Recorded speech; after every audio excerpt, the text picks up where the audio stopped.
Hey, salut à tous, c'est Raphaël Pêcheur, j'espère que vous allez bien.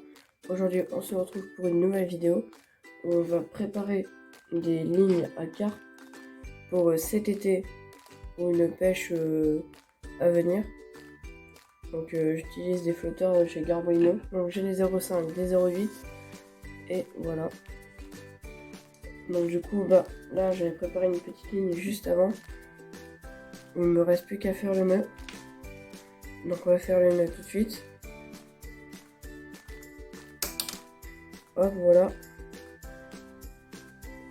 Donc du coup, on se met de cet outil là. On fait du fil, on fait comme ça, voilà. Donc là ensuite on obtient ça. Après on met ça là. On fait 2 tours. 2 sinon le nœud ne tire pas. Et après on le passe dedans comme ça. On tire. Et là on fait comme ça. Et voilà. On a le nœud. Voilà. Donc après on va couper l'excédent. On prend un ciseau. Et on coupe environ on va couper à peu près ça. Donc voilà. On prend un plioir et après on range à une, hein. C'est normal. Hop. Donc moi en général sur une ligne à carpe je mets 4-5 plombs, pas plus. Ces lignes là vont me servir pour la canne qui est juste derrière dans le fourreau que je vous montrerai après. Voilà. Donc tout ce qui est ici vient de chez Garbolino. Donc voilà, la ligne est faite, elle est rangée. Et donc j'ai mis un petit élastique pour pouvoir accrocher le fil au plioir. Donc parce que parfois on peut ne pas avoir assez de fil pour pouvoir bien ranger. Donc voilà, là j'ai mis un élastique. On va mettre derrière. Donc voilà. Donc là on va passer sur une ligne en 0,8. Voilà, hop. On fait ça.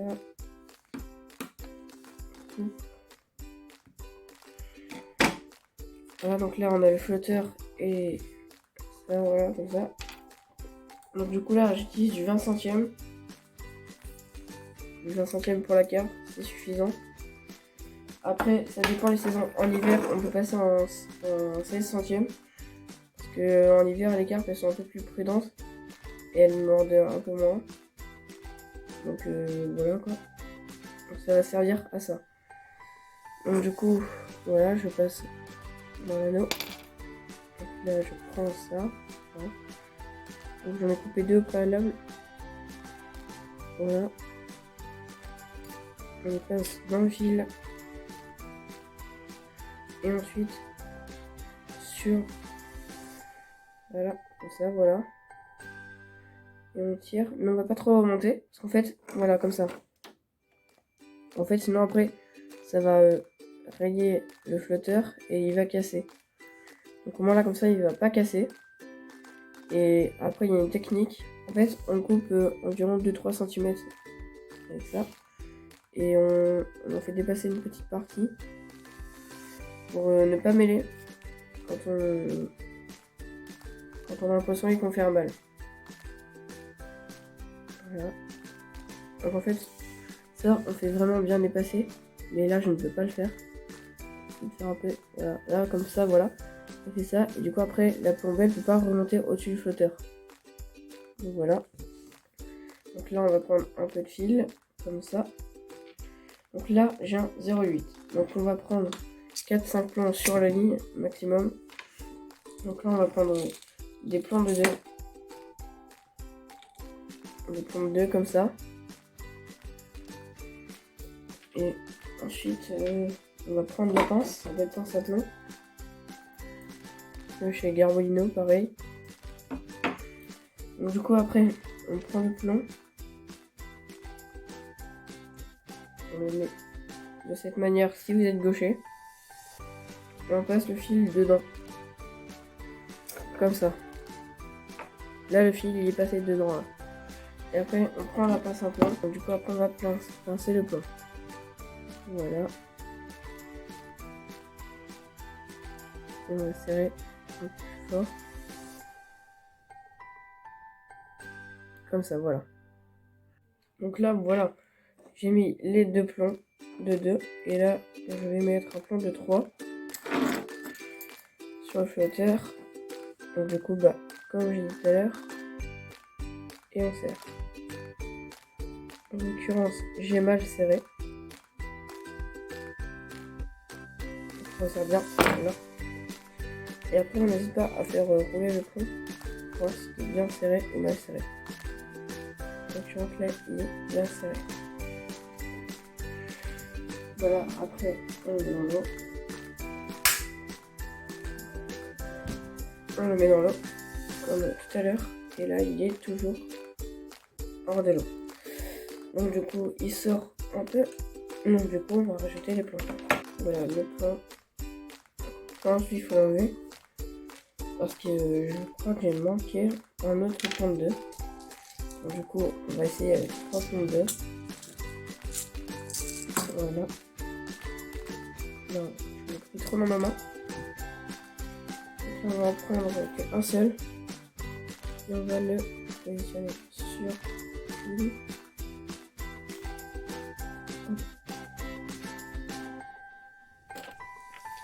Voilà.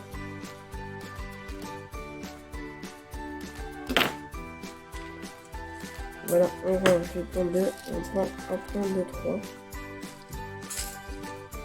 Voilà. Hop, ça, on range. Voilà, on prend le plomb de 3, on le positionne sur le fil comme tout à l'heure.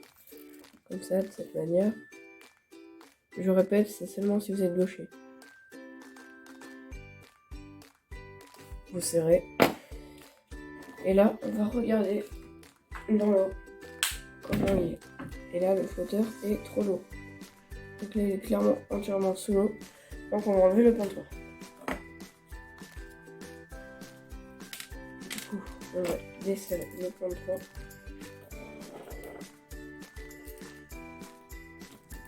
Donc là, on n'a pas besoin de le desserrer. Ça veut dire qu'on va enlever comme ça. Donc du coup, on va rajouter un plomb de 6 en short de chez Garbolino. Donc ces plombs-là sont très efficaces parce qu'ils sont mous. Donc on peut facilement les mettre. Voilà, comme ça.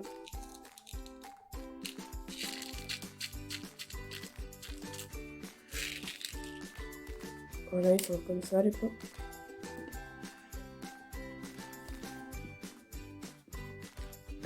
Ça, voilà. Donc en fait, ils sont extra mous. Donc du coup, c'est plus facile de les mettre. Voilà, on va ranger. Et voilà. Du coup, on va en mettre un seul. Pour le moment, et on verra si c'est suffisant.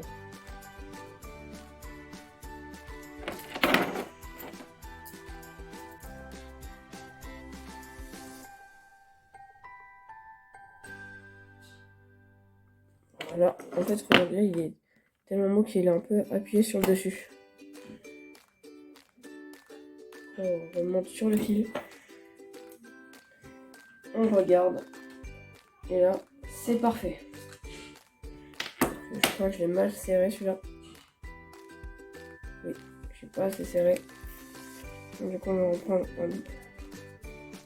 Comme ça, voilà.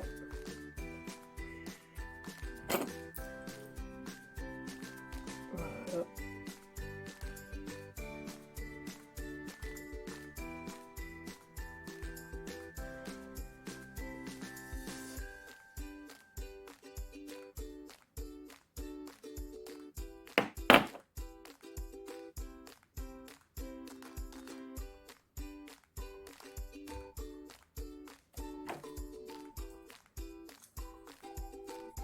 Donc du coup, après, j'ai ma plombée. Et on va la remettre en ligne. Pour voir si c'était bien parfait. Et on va couler le flotteur. Oui, donc oui, c'était bien. Donc après, bah, comme tout à l'heure, hein, ça. Voilà. Et 2 tours. On le passe. Et voilà. On tire un peu pour serrer le nœud. Et on va couper l'excédent comme tout à l'heure. Et voilà.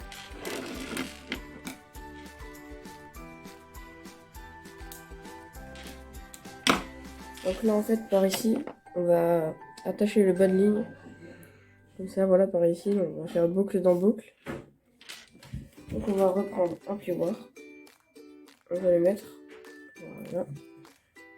Et après on va pouvoir régler la taille de votre ligne. Après vous pouvez régler la longueur que vous voulez selon les eaux où vous pêchez. Donc moi je pêche dans les eaux assez profondes. Dans un étang. Dans un carpe de Rome précisément. Voilà. Voilà. Donc j'ai fait vraiment 8-9 tours. Ah, problème.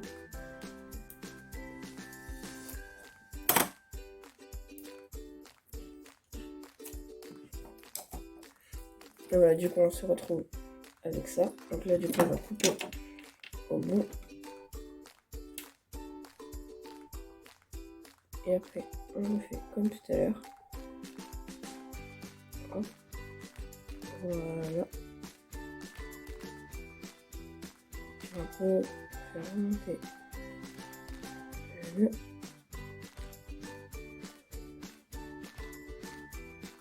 Voilà. Excusez-moi, je parle pas beaucoup, mais je suis assez concentrée.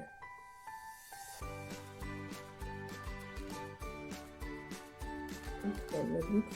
Et voilà, donc là, on n'a plus qu'à serrer. Donc on va tirer. La ligne est assez large, et ça dépend de vos attaches. Et voilà, c'est parfait. Donc on va couper l'excédent. Comme ça, voilà. Et voilà, votre ligne est faite. Donc, du coup, on va ranger.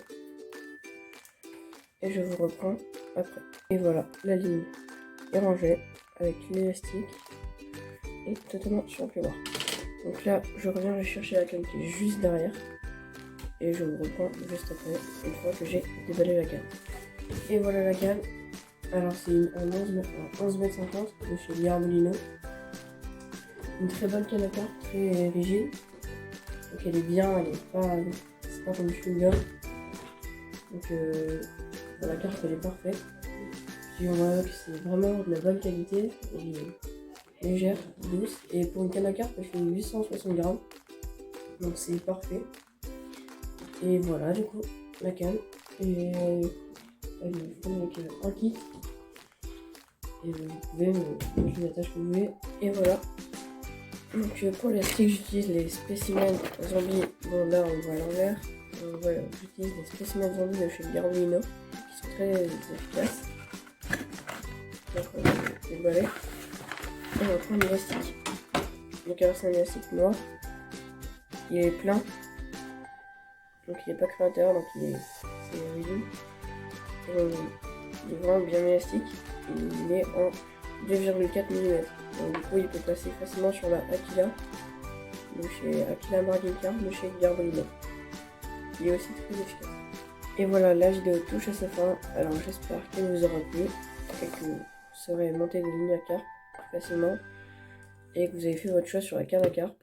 Et donc voilà, je vous dis à bientôt.